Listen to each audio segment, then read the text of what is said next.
ರಾಕಿ ಕನ್ನಡಿಗ. ಈ ದಿನ ಬಂದು ಯಾವ ಕಾರ್ ಬಗ್ಗೆ ನಿಮ್ಗೆ ತಿಳಿಸ್ಕೊಡ್ತಾ ಇದೀನಿ ಅಂದ್ರೆ ಅಮರ್. ಅಮರ್ ಎಂಬುದು ತುಂಬಾ ದೊಡ್ಡ ಕಾರು. ಆ ಕಾರ್ಗೆ ನಾವು ಯಾವ ರೀತಿ ಹೆಸರು ಇಡ್ಬೇಕಾದ್ರೆ ಕಾರುಗಳಿಗೆಲ್ಲ ಬಂದದು ಬಿಗ್ ಡ್ಯಾಡಿ ಅಂತಾನೆ ಹೇಳ್ಬೋದು.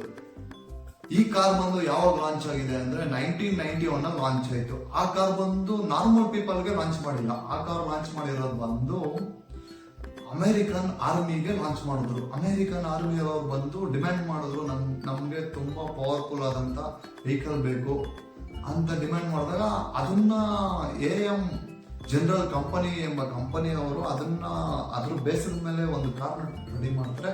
ಅದೇ ಅಮರ್ ಕಾರ್. ಈ ಕಾರ್ನ ಬಂದು 1991 ಲಾಂಚ್ ಮಾಡ್ತಾರೆ ಅಮೆರಿಕನ್ ಮಿಲಿಟರಿ ಅವ್ರಿಗೆ. ಇದು ನಾರ್ಮಲ್ ಪೀಪಲ್ಗೆ ಲಾಂಚ್ ಮಾಡೋದಿಲ್ಲ, ಅಮೆರಿಕನ್ ಮಿಲಿಟರಿ ಅವ್ರಿಗೆ ಲಾಂಚ್ ಮಾಡ್ತಾರೆ. ಅದನ್ನ ಬಂದು ನಿಮ್ಗೆಲ್ಲ ಗೊತ್ತಿರಬಹುದು, ತುಂಬಾ ಬಿಗ್ ಆಕ್ಟರ್ ಆಗಿರುವಂತ ಅರ್ನಾಲ್ಡ್ ಅವ್ರು ಬಂದು ಈ ಕಾರ್ನ ನೋಡ್ತಾರೆ. ಈ ಕಾರ್ ನೋಡಿದ ತಕ್ಷಣ ತುಂಬಾ ಇಷ್ಟ ಆಗ್ಬಿಡುತ್ತೆ ಆ ಕಾರ್ ಅವ್ರಿಗೆ. ಆ ಕಾರ್ ಇಷ್ಟ ಆದ್ಮೇಲೆ ಅವರು ಬಂದು AM ಜನರಲ್ ಕಂಪನಿ ಅವರಿಗೆ ಬಂದು ಅವರು ರಿಕ್ವೆಸ್ಟ್ ಮಾಡ್ತಾರೆ, ನಂಗೆ ಈ ಕಾರ್ ತುಂಬಾ ಇಷ್ಟ ಆಗಿದೆ, ಈ ಕಾರ್ ನನಗೆ ಬೇಕು ಅನ್ನೋದು. ಬಟ್ ಆ ಕಾರ್ ಬಂದು ಆರ್ಮಿ ಅವ್ರಿಗೆ ಮ್ಯಾನುಫ್ಯಾಕ್ಚರ್ ಮಾಡಿರ್ತಾರೆ, ನಾರ್ಮಲ್ ಪೀಪಲ್ಗೆ ಮ್ಯಾನುಫ್ಯಾಕ್ಚರ್ ಮಾಡಿರೋದಿಲ್ಲ.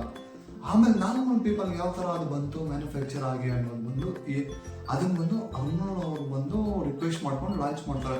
ಮತ್ತೆ ಬಂದು AM ಜನರಲ್ ಕಂಪನಿ ಅವರು ಬಂದು 1992 ಬಂದು ಲಾಂಚ್ ಮಾಡ್ತಾರೆ. ನಾರ್ಮಲ್ ಪೀಪಲ್ಗೆ ಲಾಂಚ್ ಮಾಡ್ತಾರೆ ಕಾರ್, ಅಮರ್ ಕಾರು. ತುಂಬಾ ದೊಡ್ಡದಾದಂತ ಕಾರ್ ಅದು. ಆ ಕಾರ್ ಬಂದು ಸೇಮ್ ಲೈಕ್ ಆರ್ಮಿ ಅವ್ರಿಗೆ ಯಾವ ರೀತಿ ಲಾಂಚ್ ಮಾಡಿದ್ರು ಅದೇ ಬಾಡಿ ಸ್ಟ್ರಕ್ಚರ್, ಸ್ವಲ್ಪ ಪವರ್ನ ಕಡಿಮೆ ಮಾಡಿ ನಾರ್ಮಲ್ ಪೀಪಲ್ಗೆ, ನಾರ್ಮಲ್ ರೋಡ್ ಯಾವ ರೀತಿ ಸೂಟ್ ಆಗುತ್ತೋ ಆ ರೀತಿ ಬಂದು ಲಾಂಚ್ ಮಾಡ್ತಾರೆ. ಲಾಂಚ್ ಮಾಡಿದ್ಮೇಲೆ ಸೇಲ್ಸ್ ತುಂಬಾ ಚೆನ್ನಾಗಿ ಆಗ್ಬಿಡುತ್ತೆ. ಅಮರ್ ಬಂದು GMC ಎಂಬ ಕಂಪನಿಗೆ ಸೇಲ್ ಮಾಡ್ಬಿಡ್ತಾರೆ. GMC ಎಂಬ ಕಂಪನಿ ಬಂದು H2, H3 ಮಾಡೆಲ್ ತರ್ತಾರೆ. ಆ ಕಾರ್ ಬಂದ್ರೆ ತುಂಬಾ ಚೆನ್ನಾಗಿ ಸೇಲ್ ಆಗುತ್ತೆ. ಯಾವ ರೀತಿ ಸೇಲ್ ಆಗುತ್ತೆ ಅಂದ್ರೆ ಅವ್ರು ಎಕ್ಸ್ಪೆಕ್ಟ್ ಕೂಡ ಮಾಡಿರಲ್ಲ ಈ ರೀತಿ ಸೇಲ್ ಆಗುತ್ತಾ ಅಂದ್ಬಿಟ್ಟು. 2006 ಬಂದು ಅವರು ಒಂದೇ ವರ್ಷದಲ್ಲಿ ಸುಮಾರು 70,000 ಕಾರ್ ಸೇಲ್ ಮಾಡ್ತಾರೆ. ಆ ಕಾರ್ ಸೇಲ್ ಆದ್ಮೇಲೆ ಬಂದು ಬಟ್ ಆ ಕಾರ್ ಒಂದು ಅಮೆರಿಕ ಪೀಪಲ್ಸ್ ಎಲ್ಲ ಬಂದು ಆ ಕಾರ್ಗೆ ಎಗೇನಿಸ್ಟ್ ಆಗಿ ತಗೊಳ್ತಾರೆ. ಯಾಕಂದ್ರೆ ಆ ಕಾರ್ ಸೈಜು ತುಂಬಾ ದೊಡ್ಡದು, ಅದರಿಂದ ಪೊಲ್ಯೂಷನ್ ತುಂಬಾ ಆಗ್ತಿರುತ್ತೆ. ಅದನ್ನ ಬಂದು ಅಮೆರಿಕದಲ್ಲಿ ತುಂಬಾ ಎಲ್ಲ ಪೀಪಲ್ಸ್ ಪೊಲ್ಯೂಷನ್ ಜಾಸ್ತಿ ಆಗ್ತಿದೆ, ನೇಚರ್ ಹಾಳಾಗ್ತಿದೆ ಅನ್ನೋ ಆ ಪಾಯಿಂಟ್ ಅಲ್ಲಿ ಬಂದು ಕಾರ್ನ ತುಂಬಾ ಗಲಾಟೆ ಮಾಡಿ ಮತ್ತೆ ಆ ಕಾರ್ ಬಂದು 2010 ಮ್ಯಾನುಫ್ಯಾಕ್ಚರಿಂಗ್ ಸ್ಟಾಪ್ ಮಾಡ್ಬಿಡ್ತಾರೆ ಗೈಸ್. ಆ ಮ್ಯಾನುಫ್ಯಾಕ್ಚರಿಂಗ್ ಸ್ಟಾಪ್ ಮಾಡ್ಬಿಡ್ತಾರೆ. ಆಮೇಲೆ ಬಂದು 2021 ಬಂದು ತಿರ್ಗಾ ರಿಲಾಂಚ್ ಮಾಡ್ತಾರೆ.